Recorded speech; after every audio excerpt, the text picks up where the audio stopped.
Olá pessoal, tudo bem? Pessoal, hoje eu vou conversar com vocês um pouco sobre a rotina do neuroclínico e de quem trabalha também com a parte de neurocirurgia. Vou conversar com vocês o que nós esperamos da evolução dos nossos pacientes que são encaminhados para a fisiatria. Gostaria de agradecer a todos da comissão organizadora, em especial a Dani, que foi quem conversou comigo inicialmente, a Pave e a todos que estão na comissão organizadora da parte de fisiatria. Pessoal, é um tema bastante amplo, um tema bastante complexo, porque dentro da neurologia, na minha opinião, praticamente todos os pacientes eles podem, de alguma maneira, ser intervidos pelo fisiatra, pelo fisioterapeuta. Então, a gente vai conversar com vocês um pouco sobre o que a gente espera nesses nossos pacientes. E eu trago para vocês, dentro disso que a gente espera, um artigo de revisão de literatura do Corey Sims. Esse artigo de revisão de literatura, ele fala algumas possibilidades para a gente dentro dessas possíveis alterações que os pacientes neurológicos podem ter e a intervenção que o fisioterapeuta pode realizar. Em geral, os pacientes eles podem ser encaminhados para o profissional fisioterapeuta por diversos motivos. Os principais nós já estamos acostumados e nós vamos discorrer dele, inclusive, que são os pacientes com afecções medulares, principalmente aqueles pacientes com afecções medulares que chegam para serem intervidos cirurgicamente de uma maneira um pouco mais crônica. E esses pacientes que chegam para serem intervidos cirurgicamente de uma maneira um pouco mais crônica, nós esperamos, além da analgesia, também uma reparação tecidual e talvez uma celeridade, um aumento desse processo que o paciente vai passar, uma celeridade para que nós tenhamos uma melhora mais rápida desse paciente. Então nós esperamos, claro, que a fisiatria, que o profissional, o fisioterapeuta, consiga gerar um conforto, gerar qualidade de vida e também melhorar e favorecer a reparação tecidual desse nosso paciente. Muitas vezes nós encaminhamos também pacientes com transtornos encefálicos. A gente tem que pensar, por exemplo, aquele paciente com um transtorno cognitivo, por assim dizer. A gente fala muito de transtorno cognitivo e nem sempre o que a gente pensa que é transtorno cognitivo realmente o é. Mas vamos pensar no transtorno cognitivo em si.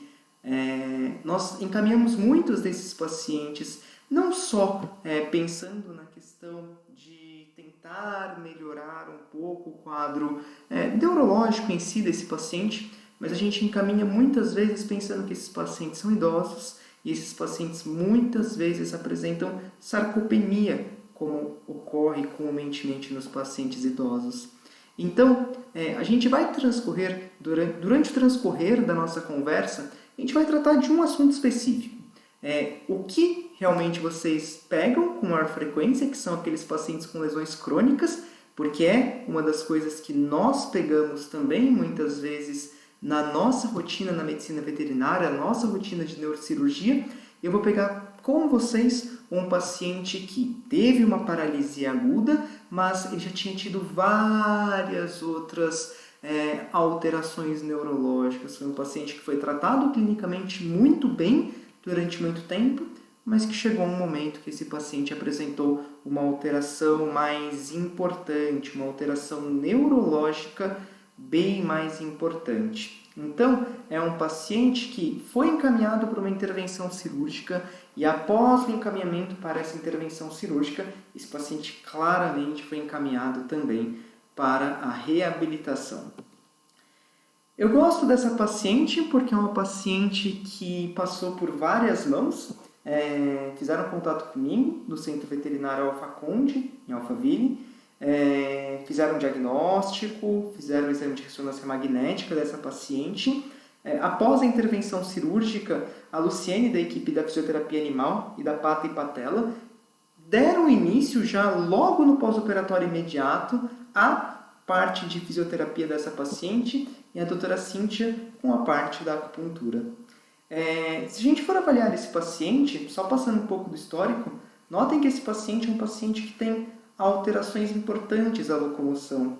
Ela tinha uma alteração de locomoção importante porque ela era um paciente paralisado, grau 5 em um membro, grau 4 para 5 no outro membro. Por que eu digo isso?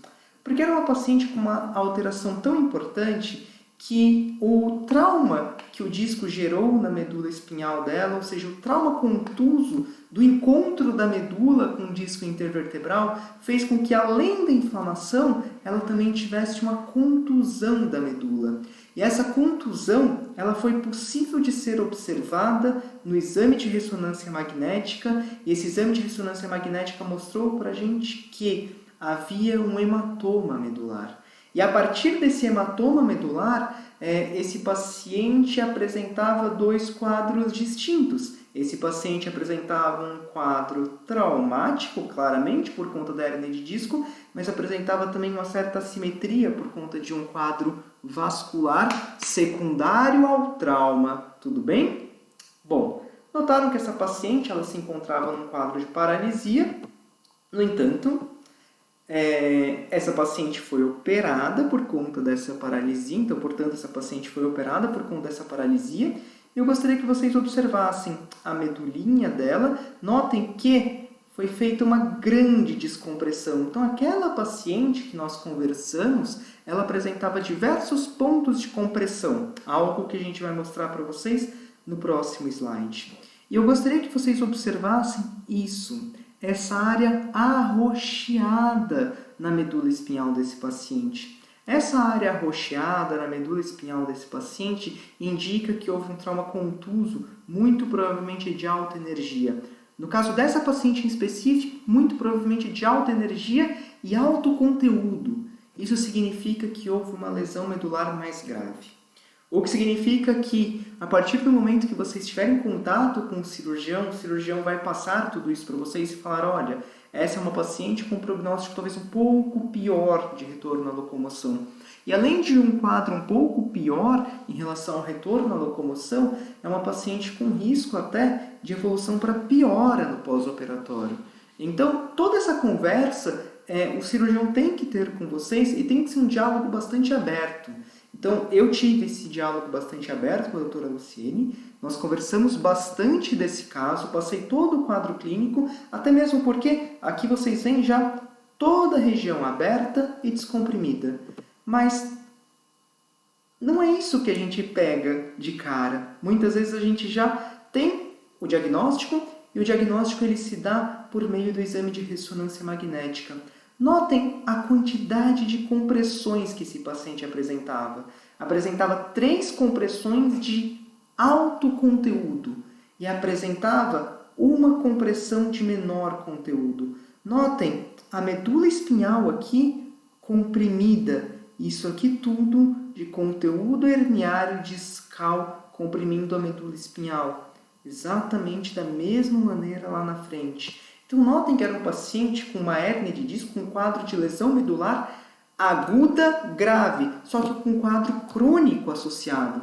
Portanto, a possibilidade de uma desmirinização nesse paciente é muito grande pela hipóxia, a possibilidade de lesão, de uma lesão progressiva nesse paciente é muito grande por conta desse trauma de maior energia que mostra, inclusive, para a gente um hematoma medular. Hematoma esse, inclusive, que era visto no exame de ressonância magnética. Então, notem que foi um paciente com uma lesão medular grave, que foi encaminhado para uma cirurgia com um quadro clínico grave e foi encaminhado também para a fisiatria com um quadro clínico grave.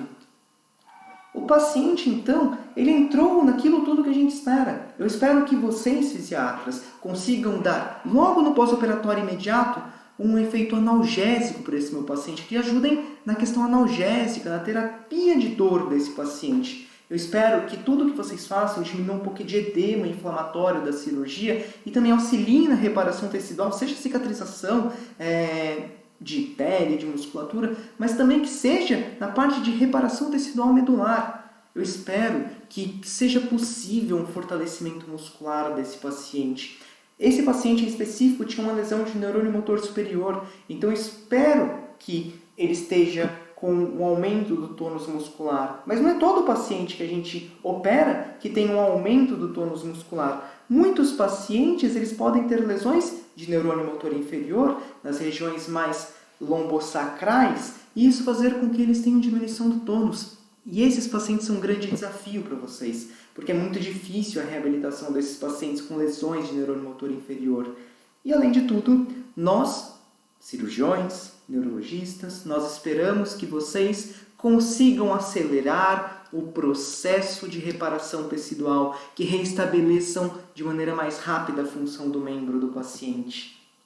Então, pensando na analgesia, a nossa pequena Mel, ela começou já com o processo de fisiatria. Ela logo começou com terapias como laser, por exemplo, e tudo isso fez com que a minha paciente, com que a nossa paciente ficasse muito mais tranquila, com que o tutor ficasse muito mais tranquilo, e a paciente ela evoluiu gradativamente muito melhor, principalmente em relação à analgesia nesse processo inicial. Ou seja, o paciente deve ser intervido, sim, a partir do momento que vocês acharem que o paciente está pronto para ser intervido.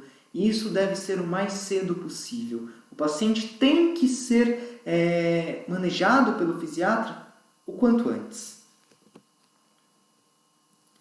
Com 7 dias de pós-operatório,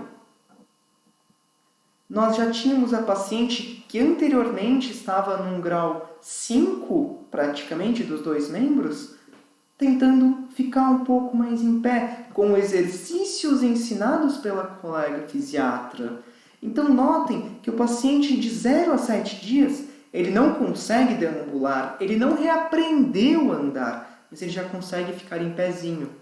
Notem, com 13 dias de pós-operatório, o paciente muito menos desequilibrado em relação ao primeiro vídeo. E notem, o paciente com muito mais tranquilidade para ficar em pé. Um paciente que, apesar de conseguir já ficar em pé, é um paciente que ainda tem bastante dificuldade em quê? Em retornar uma das patinhas. Tem déficit proprioceptivo bastante importante. E tem déficit proprioceptivo bastante importante em que lado?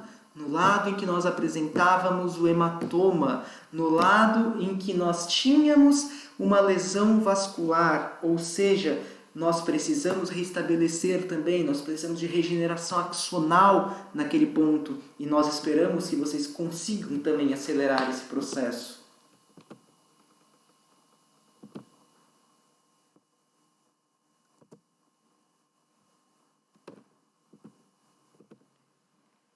Essa é a pequena Mel, agora já com 30 dias de pós-operatório, conseguindo deambular de uma maneira muito melhor, muito mais rápida, com muito mais força muscular, bem atáxica ainda. Então, se a gente for observar, o que nós temos hoje nessa paciente? A paciente está paralisada? Não. A paciente tem um grau de paresia? Sim. O paciente tem um grau de ataxia, um déficit proprioceptivo? Com toda certeza.